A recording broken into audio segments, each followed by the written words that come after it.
जो देवता बने हुए हैं।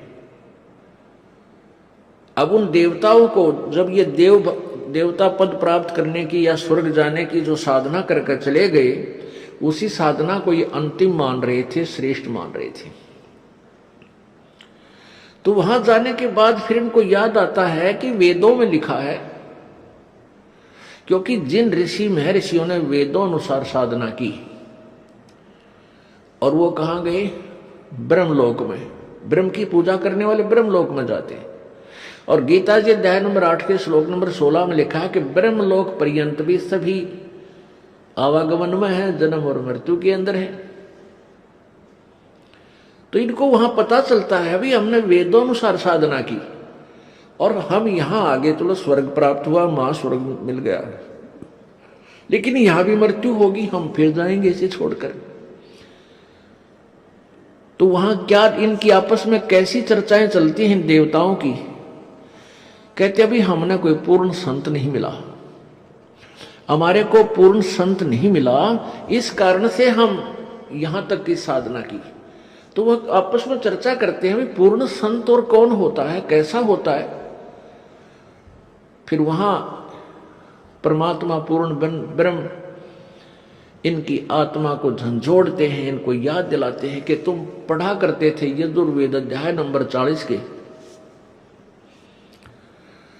और श्लोक नंबर 10 से लेकर 13 तक। उसमें लिखा है कि वेद ज्ञान देने वाला जो प्रभु है वो कहता है कि वो परमात्मा की, पूर्ण परमात्मा के विषय में यथार्थ जानकारी, वो जन्म लेता है या नहीं लेता है, वो साकार है या निराकार है, उसके विषय में जो जानकारी है वो किसी तत्वदर्शी संतों से पूछो, सुनो। तो वो तत्वदर्शी संत का ज्ञान उन वेदों से भिन्न है, इससे सिद्ध है। तो फिर ये वहां चर्चा करते हैं भाई कैसे मनुष्य जीवन मिल गया, अब के जब मनुष्य जीवन परमात्मा दे देगा। कहते हैं हम पूर्ण संत की तलाश करेंगे जो वेदों से भी आगे का ज्ञान जानता हो।